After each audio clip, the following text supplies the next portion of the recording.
We go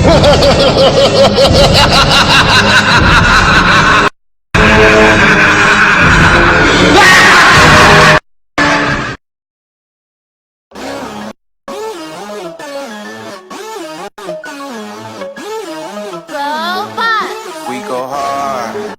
That's my squad. That's my team. Get that ring.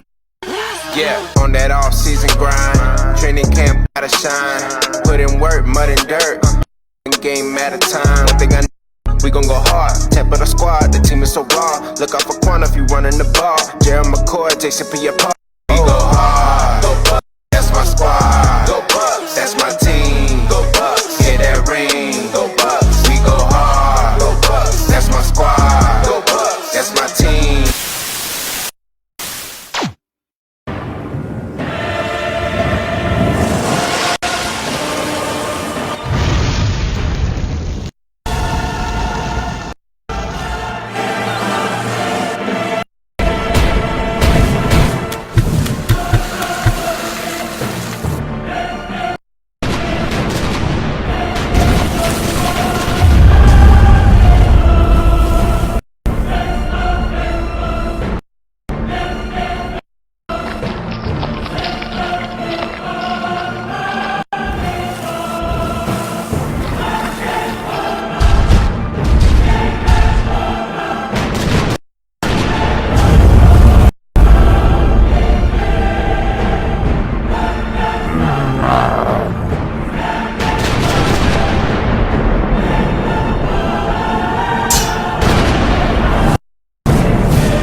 Now that's a great team win. That's what we're capable of. I hope we finally realize it and move forward, knowing that every time we take the field to win. Not to play close, not to play good, and we don't know how it's going to happen. And it's always going to come down to those last 5 minutes. No matter what's going on, it's going to be those last 5 minutes. Today we answered the bell.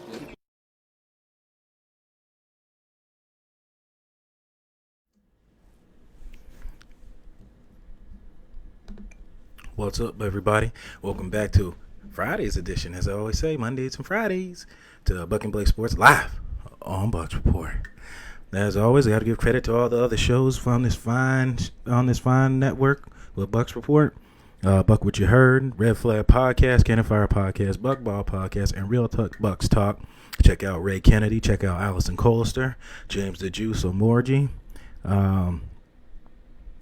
And Peter, who can forget Peter Blake in the sports web, giving to you 120%, 365 if he could, but he does have to pay bills and take care of his big old dog, Alexander.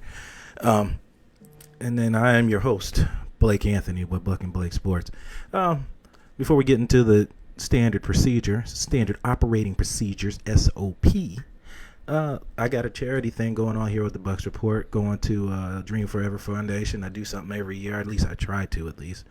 Do what I can. It's a raffle for a signed autograph elite extra large jersey signed by Jameis Winston. Information is here.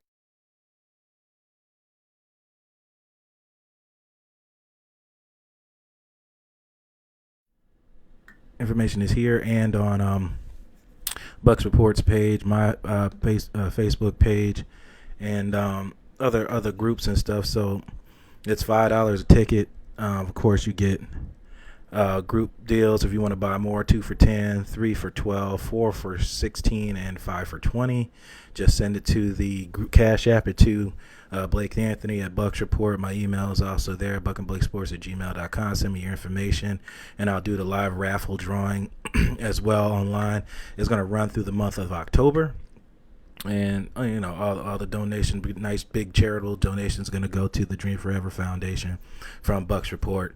As I said, I always wanted to, if I wasn't going to be, deep into the league, even when I was going to be in the league, I wanted to do something in the community. So, I was just trying to do my part and do what I said I was going to do. Anybody could do it. You just want to be a part of stuff like that. Cool. I'll keep you in the loop and stuff. But I think it's cool to try to help out underprivileged youths in the community that don't have the things that we have and don't have access to it. It's not their fault that they have to start behind because of their situation that they're in. So yeah, check that out. There'll be more information out there for that. So you guys, please make sure to check it out, donate, and try to be a part of that. It's going to be great. But as always, let's get into Byron Leftwich talking about the upcoming game against the Saints and their game plan. Check it out. Brian, this is our first chance to talk to you since Sunday. I always feel bad going back 4 days. But just want to ask about that game and how well the offense held up as the Rams kept getting close. How well you guys kept answering with scores of your own. Well, that's kind of our job. Our job is you can't really determine what's really happening in the game. What you can control is the next play. And we just want trying to execute at that level, whatever the situation was. And we feel if we can just do that every play, we'll live with the comes with that. How proud are you of the way that they responded, to being in such a tight game, and even Jameis there at the end, throwing that interception, and instead they just kept fighting back. Well, I expect that other guys. This was they've shown throughout OTAs, throughout training camp.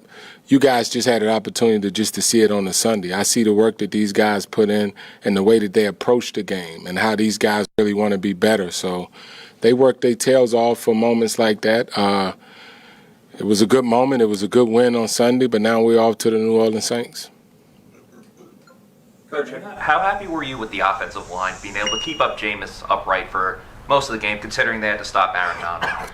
Well, I mean, we all know that front, that was one of the better fronts in the game, but I really like where we're at up front offensively and the offensive line standpoint. We've been doing a heck of a job of just getting the hat, protecting Jameis the way that, we need to protect Jameis. So those guys really throughout the year have been doing a really good job of the things that they done last Sunday. Challenging about this front, this pass rush that you're going to be going up against this week? Man, I mean, you go from one really good front to another really good front who have really good players. So, we'll respect that. We understand what they have from a defensive standpoint, and it's always a tough out. Every Sunday, tough out for every position group, but we do understand how good those guys are, how good their front seven is, and we'll get those guys the due respect. Coach, did you see anything different from Ronald Jones during the day or in warm-ups or anything like that? Just him being back in a stadium that he was very comfortable with. Obviously, he performed really well as well. Well, I joked with him all week. We knew he was going back into a stadium that he, played college ball at. So, I mean, this kid's just been really getting better every day. Every day, every week, he's getting better. He's approaching the game the right way. He's attacking things that we're asking him to attack so he can become a better football player. And as a coach, that's all you can respect. But he's attacking the game of football the way he should attack the game of football. You like to see that.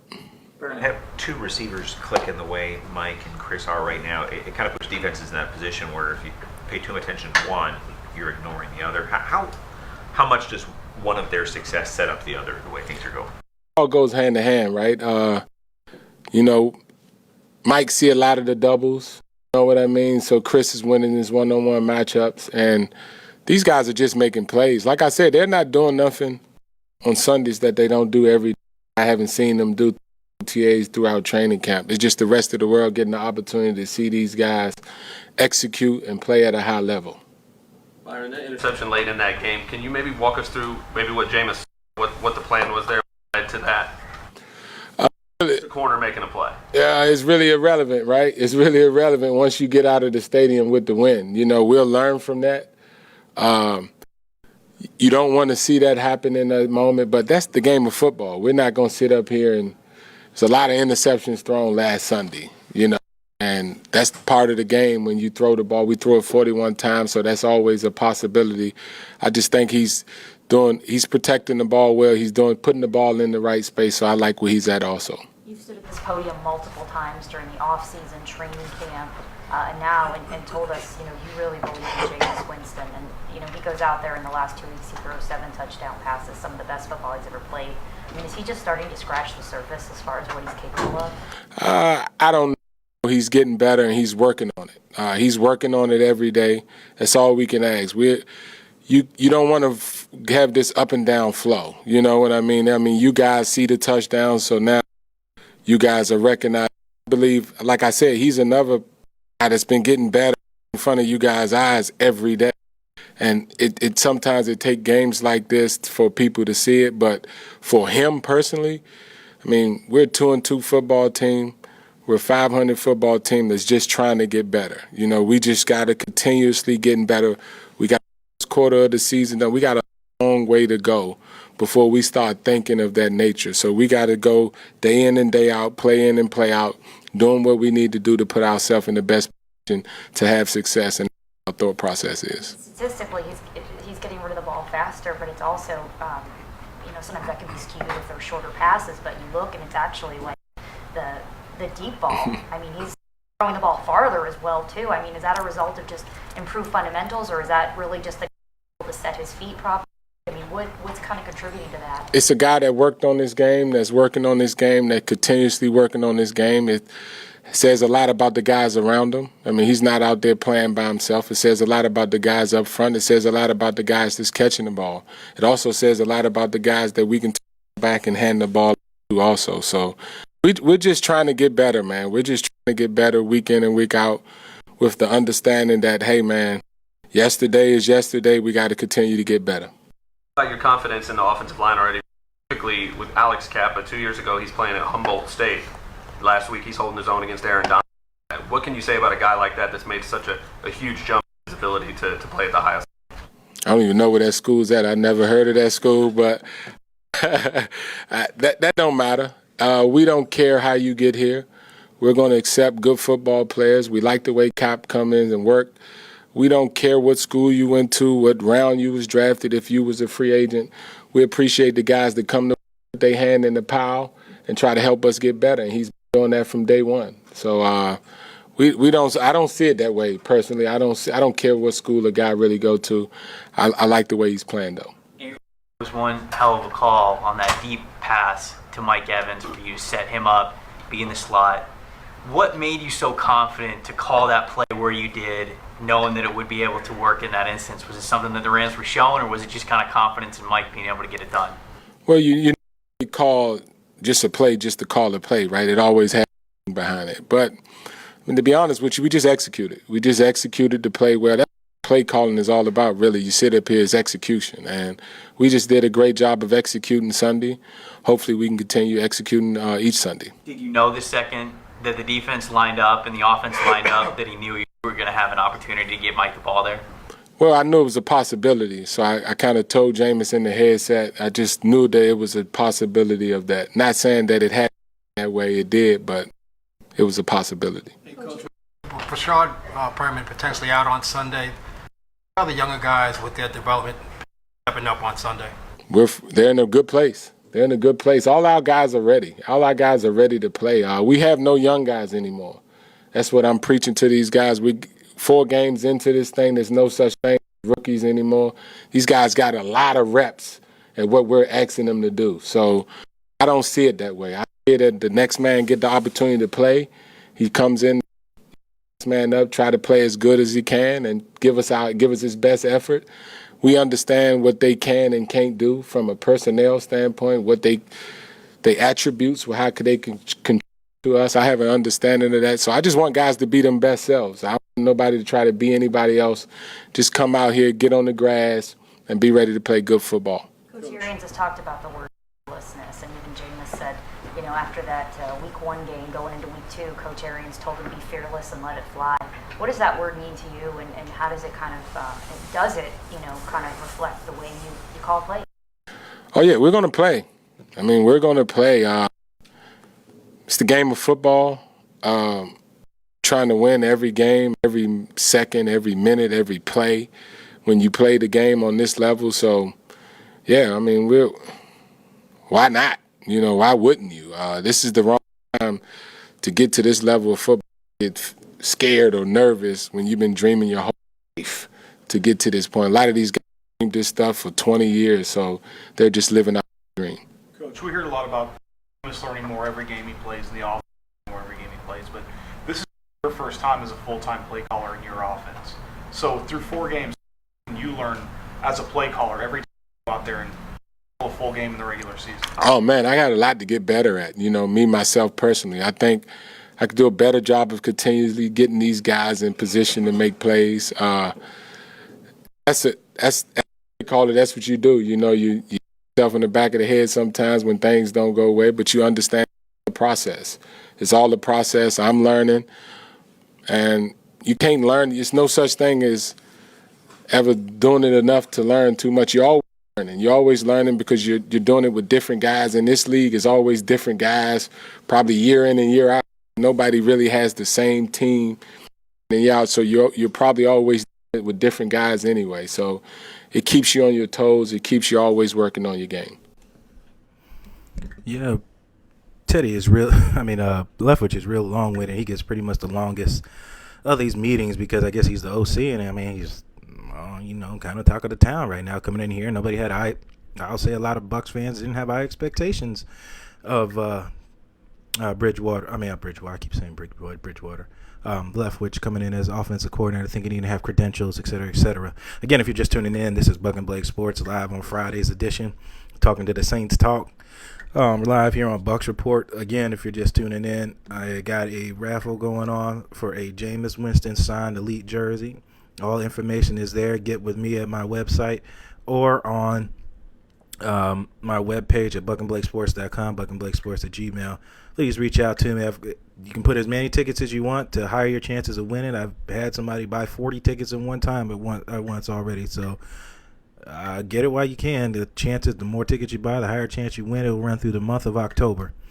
So, yeah, like Leftwich said, it's going to be a thing on offense, finding which guys to get in, finding the best matchups and all that type of stuff, running the offense against their defense. And I think Donovan Smith has been challenged in the offseason. I think everybody forgot about this. Do you remember this, what Cameron Jordan said? I'm going to post that later when we talk about the defense. We'll talk that later. I just want to get to some of the questions and stuff here before I roll on to the other touch. You're going to hear from Devin White and Todd Bowles going into here. Welcome, Misador, Johnny Dean, Christopher Cole, as always. I said Misador. Olga, welcome. And you guys are chatting it up in here. It's way too much for me to go all the way through, as I got so much to go over. I can't go into detail with all the texts like Peter does, but as I got the tapes and stuff to go over, so I don't try to hold you guys up as long as I know you guys are working and got stuff to do, and I'm gonna try to get my information out the best I can. So with the offense, let's talk about the offense. You know what? I have to thank Bucs Report for these videos, these live interviews and stuff like that, NFL.com, Baldy's breakdowns and all this stuff. I use all this stuff and I learn as much as I can, like Byron Leftwich said. I learn all the time. You're always a student of the game as long as you want to learn something. But speaking of learning, I learned that this offensive line with proper coaching can look not like a 19th or last ranked offensive line, and I'll show you why. Baldy, take it away. For the Bucs to have a record-setting day, a career day of 55 points, they had to take care of Aaron Donald over Donovan Smith in an inside four-eye technique. And Aaron Donald here on the very first play of the game was met by 2 Bucs, Ali Marpet and Donovan Smith. They take him out of this play like they took him basically out of the game, which is hard to do. It just ruined the Cleveland Browns offense and the New Orleans Saints offense in back-to-back weeks. But they had a game plan for Aaron Donald. Sometimes Ali Marpet had to block the great Aaron Donald by himself. Look at the technique. He doesn't get overextended. He stays strong. His feet stay moving, and he stays in front of Aaron Donald so he can make this throw, Jameis Winston here to Cameron Brate. It was a game plan all game long. Here, Ali Marpet tapping the center, Ryan Jensen, as he gets set to block Aaron Donald on this play over the middle. Look at the technique. Donald is trying to chop, club, rip, but he stays on him, and then here comes the center, Jensen, to finish him. Right there, double. 2 hats on Aaron Donald almost every single play. So this offense could set a record. Chris Godwin, a record-setting day catching the ball. Here he is right now, over Marpet. On this throw, over the middle to O.J. Howard. Excellent job right here. When Marpet needed help, there was Rojo. A back was on him. There was a double team. He took the brunt of the hit, but he did what he had to do to slow Aaron Donald down on this play. Then they screened away from Aaron Donald. Smart. Let him come upfield, and even when he came upfield, he was still met by the back. Now they screened away from Aaron Donald. Smart game planning right there. Sometimes he went over the right guard, Alex Kappa. And Kappa gets the first hit. Dotson's helping, and then here comes Jensen, building the picket fence right here so that Jameis Winston has time to float this to Chris Godwin for the touchdown. On this twist stunt between the two tackles, Michael Brockers and Aaron Donald, watch the back follow Aaron Donald. When Donald comes free, he's there to meet him. They had a game plan, play to play to play. It involved the back and the tight ends. Here he is outside of Cameron Brate.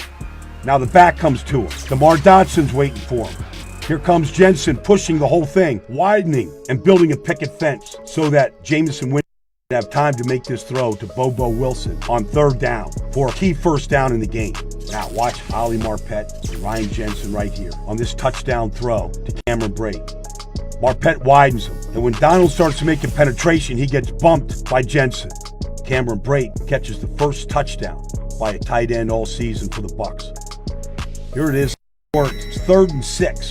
45-40 here. Here comes Aaron Donald right here over Donovan Smith. Donovan Smith does a good job of putting his hands out and staying in front, getting overextended. And here comes Marpet to double and help out. 2 Bucs on Aaron Donald, nearly every single play. Here he is over Alex Kappa, the right guard, in a 3-tech. He tries to swim him, but Dotson's there to help.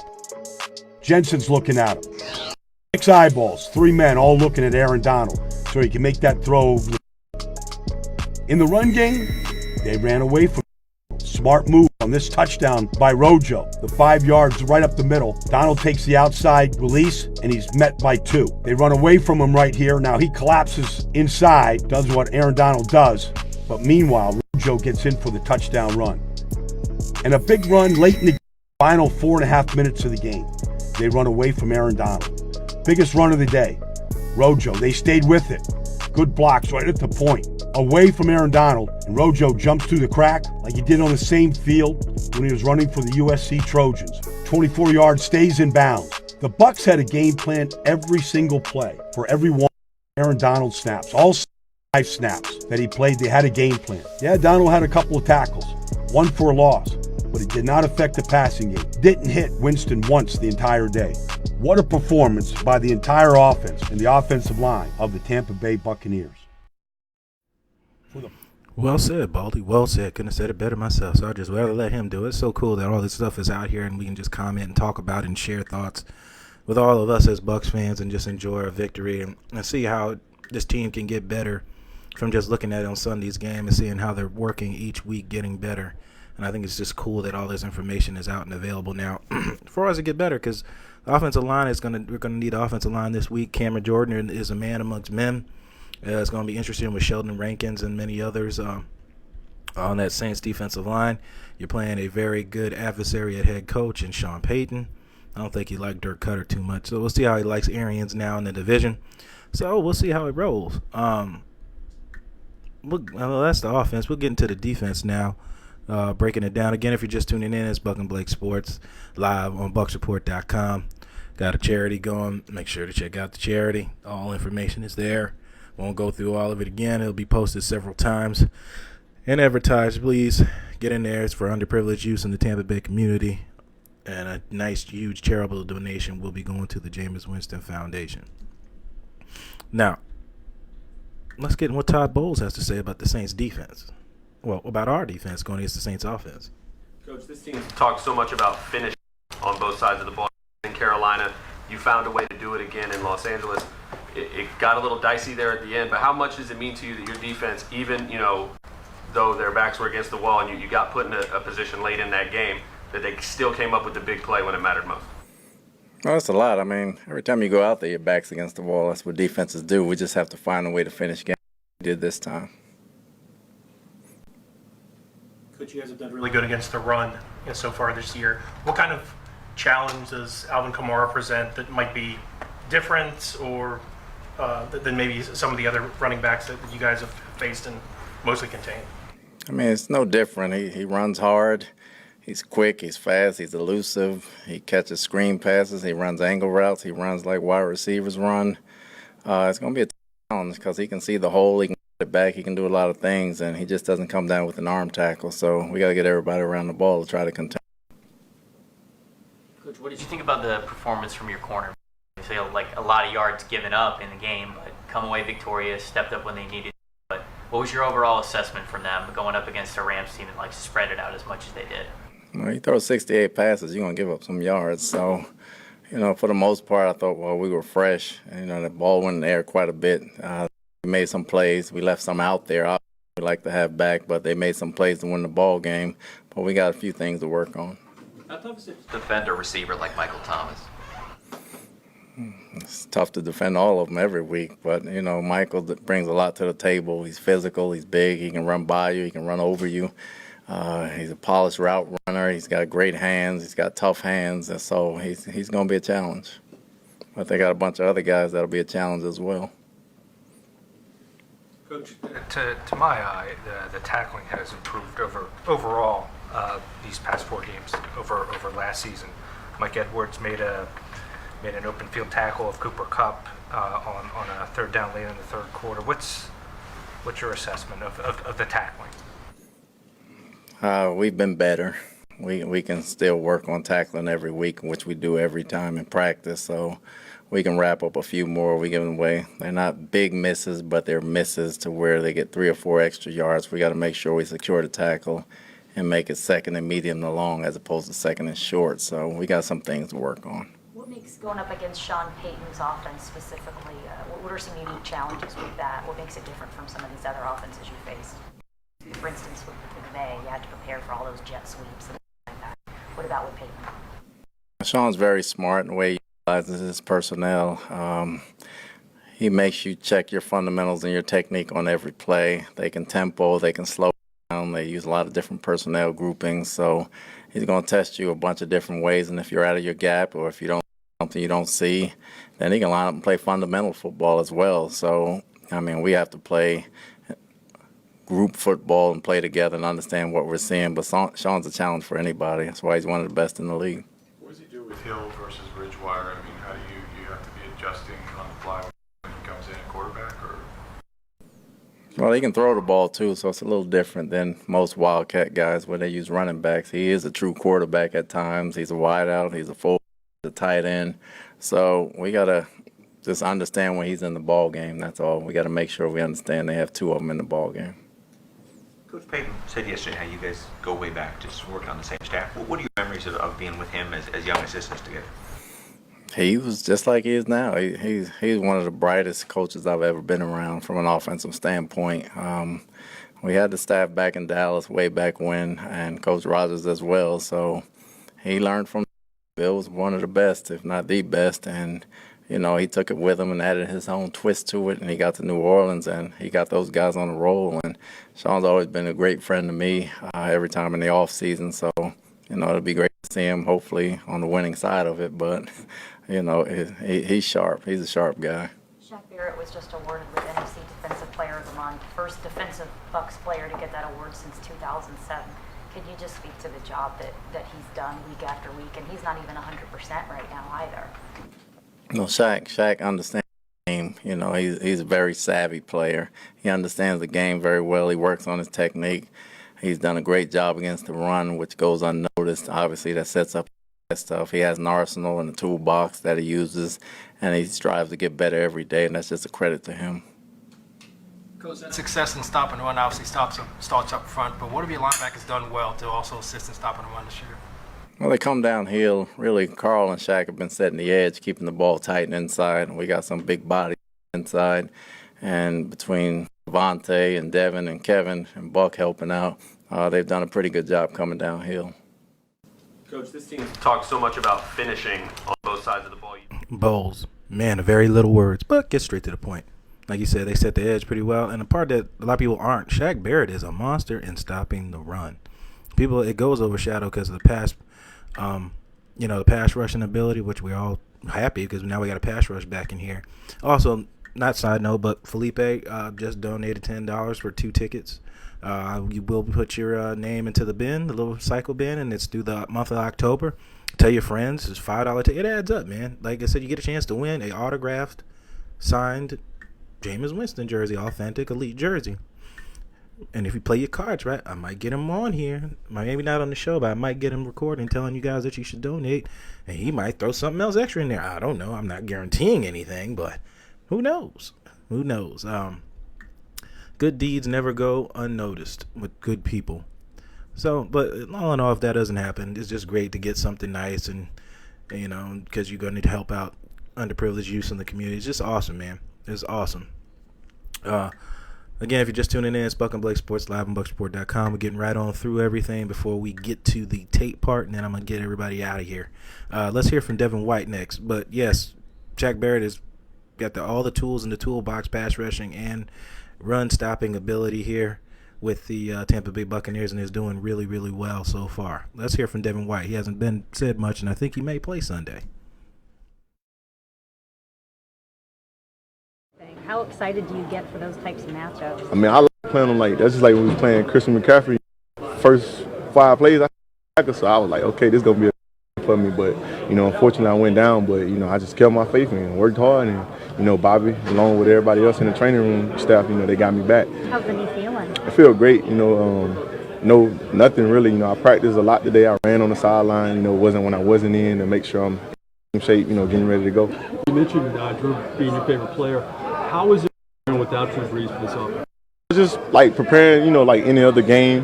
They still gonna do what they do, and they got different tendencies without Drew. So we just gotta watch film, and we gotta figure this quarterback out and be ready to go against him. Because he's a great player, but obviously he's not Drew, and Drew not him. They got similar things and they got different things. So we just gotta be prepared for it. How many times have you played in the Superdome? 1, and I'm 1-0 in there, so that's a good thing. I played in there against BYU my sophomore year, and we beat them. How wide do you have to open up that wallet this week for tickets? Unfortunately, my family, they getting all their own tickets, so that's a good thing. So I'm for them and just put on a show for them. It's going to be a little louder this weekend than LSU BYU, though, isn't it? Oh, it's probably going to be way. I don't know now. We had some great fans in college now, and they travel well 30 minutes down the street to come watch us play. But I know it'll be loud, and I'm looking forward to it. And, when I'm on defense, it's really not going to be that loud because they're going to kind of tone it their offense. So, ready for the challenge. How excited are you, though, with the way your offense has been playing? I mean, that's a franchise record, 55 points this past week. Yeah, we got a lot of ballers, and, I always express, I'm cool with the offense side players and the defense players. And I always tell, Jay Boo, just open it up, and just be comfortable and let's win games. You ever give any tips to those running backs after those swamp dogs? Nah, I don't really talk to them. I try to stay out their way and just, I give them the best look at practice. That's about the best that I can do for them. And, they're seeing some of the best linebackers in the game in practice. So when they get to the game, they just know how to conduct themselves. Kevin, you dealt the knee injury, obviously, at a town slot 1. How's it feel to kind of be able to put some of that health stuff in the? Yeah, it feels great. I don't know. At first, I felt like the world was against me. I just kept having a thing after thing, but I never got down on myself. It was always like what I could do to make sure I'm out with my team. And that's just like with the tonsillitis. I went through a minor surgery just so I can get back out there, and I played in game 1. We didn't have the outcome that I would have loved to have, but it was just to show them like I'm willing to give my all for the Bucs, because that's what I signed up to, and to the day that I continue to keep playing here, I'm gonna keep giving my all, whether it's whatever. I don't care what's wrong. As long as my heart and God say I can go, I'm gonna go. Love that kid. He has such energy, and he's just happy to be here. And that's the kind of attitude that you're going to have here in Tampa Bay. But as I promised, we're going to get to the tape, and we're going to start with the offense. And the wait is no longer there. But if you're just tuning in, it's BucnBlake Sports Live on BucsReport.com. 63,000 following on Facebook. Check me out on my website, BucnBlakeSports.com, BucnBlakeSports@gmail, and check out all of my social media stuff on the bottom half here. And this is what you're watching today up top. Again, check out the raffle. Got people donating as the show is going on, which is awesome. I'm marking you guys down as we speak between intermissions. And, yeah, let's get to the offense. Let me make sure I pull the right clip up. Yes. Saints offense. Now you're gonna get the first one fast, and you're gonna get the others slowed down. So don't panic. Don't panic.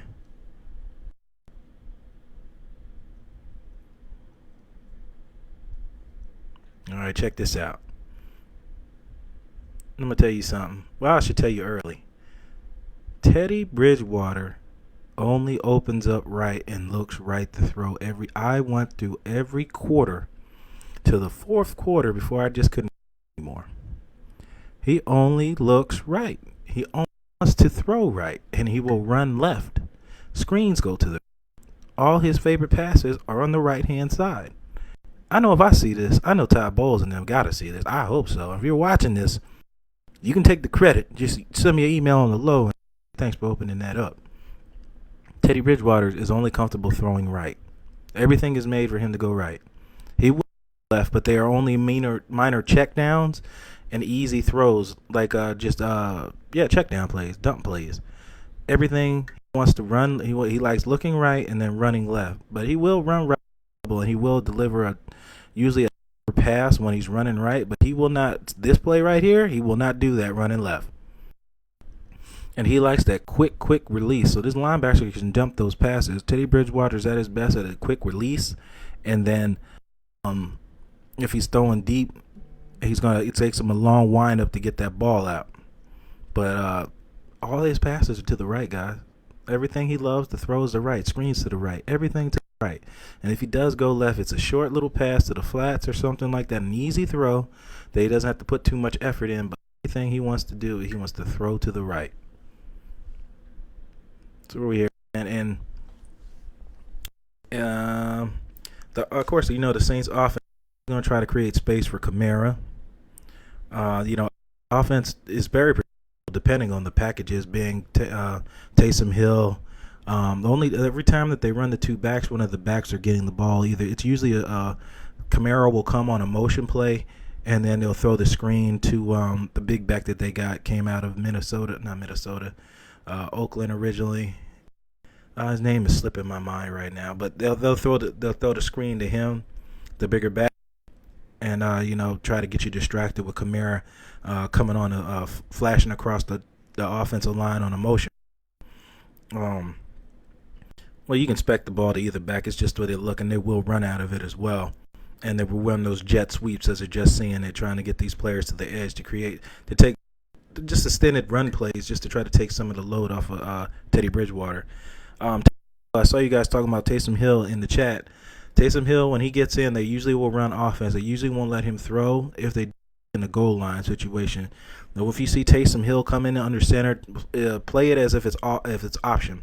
It's an route if he comes in. Again, he will throw, but I tend to see them throwing when he's inside the 10, not as if they're like near the 50-yard line on a third down conversion.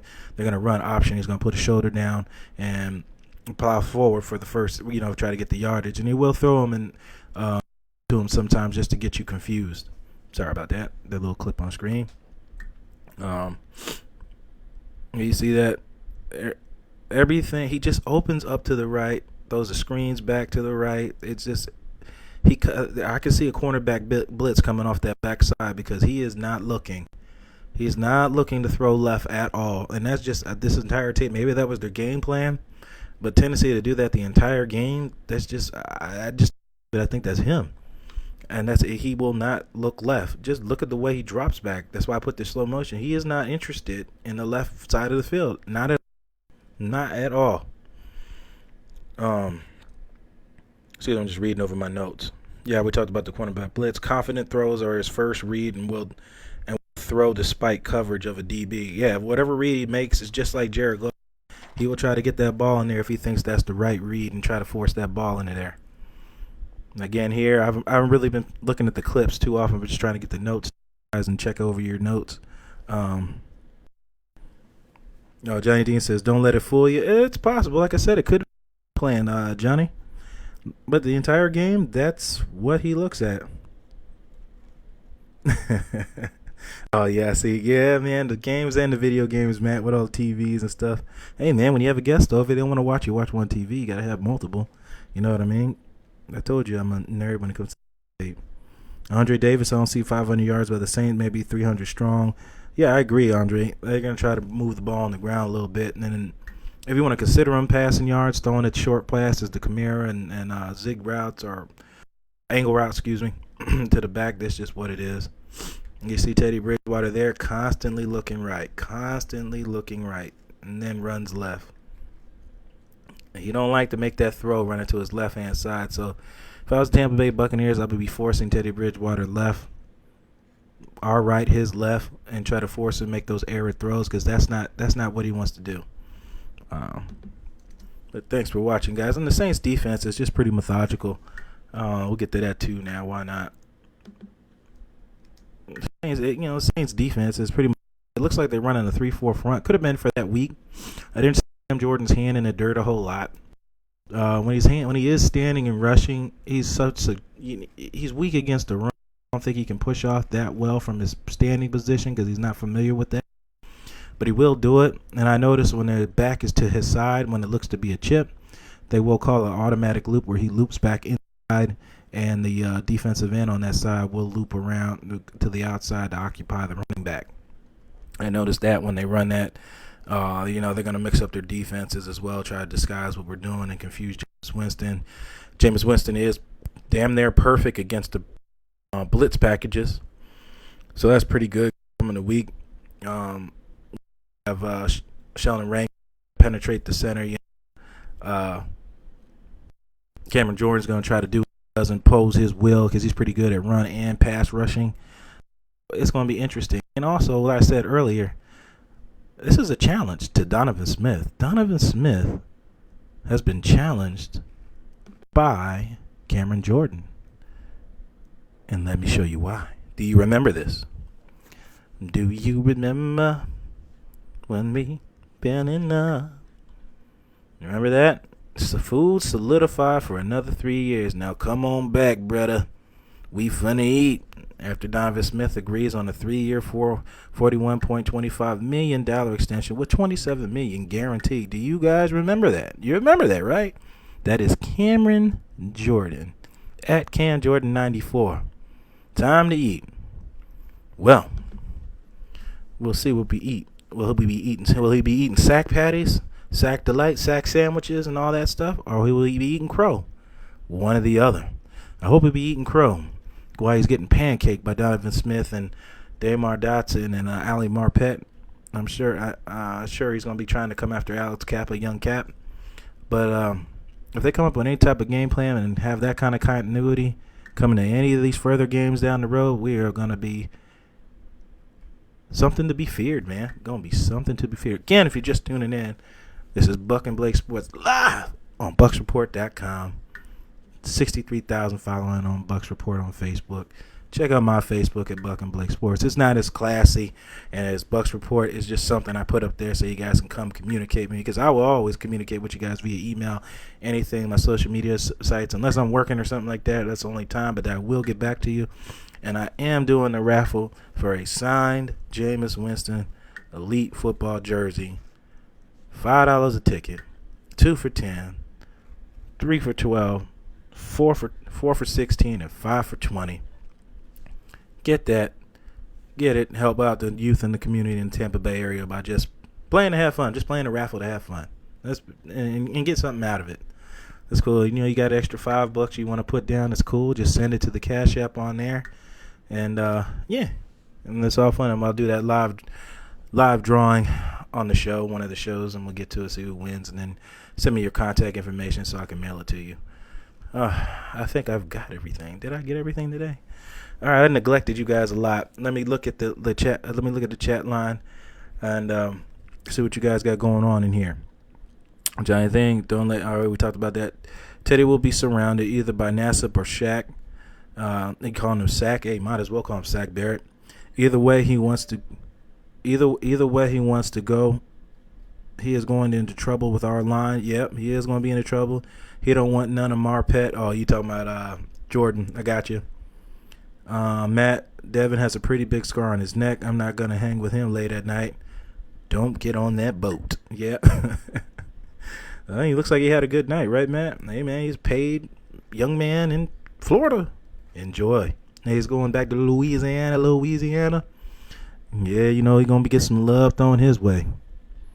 Welcome to the show, Robert Buck Brewer Minjek. Is that how you pronounce it? I try to get the names right. Andre, we talked about that. Christopher Cole, Rays down 2-0. How could I forget that? Thank you, Rays, for making the playoffs and bringing playoffs to the Tampa Bay area. I was at the Lightning home opener last night. If you check my social media sites, I posted plenty of stuff on my little watch and all that stuff. It was so cool being at the home opener. They whooped up on the Florida Panthers. It was a highly contested game. There was scuffling and all that type of stuff. But they came away with the win 5-2 at home. Go Rays. Go Lightning. Go Bucs. I'm just scrolling through to see what I got here because I haven't really been looking except for the intermissions.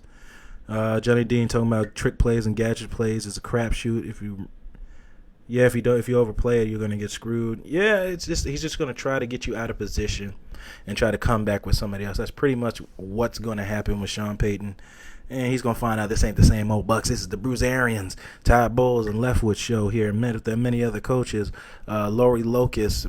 And the other female coach, I can't think of her name right at the top of my head, and I don't want to say the wrong name. But people forgot about them. They're doing their thing out here, contributing to this Tampa Bay football team. So, I've rambled on quite long enough. Christopher Cole, what you got? Johnny Dean said he got neglected today. I did. I want to get out the information without rambling on so long and being over here over an hour. You guys got lives and stuff to do. I appreciate any of the time that you bring watching the show. And I just want to get out all the information that I can. Christopher Cole, we shut down Donald. He's the best DL, and so Cam Jordan isn't nothing. I hear you, Chris. That's what I'm talking about. Say it with your chest. 2 times. Yep. So let me get out of here, guys. I got things to do. So do you. And I'm going to end this as we always do.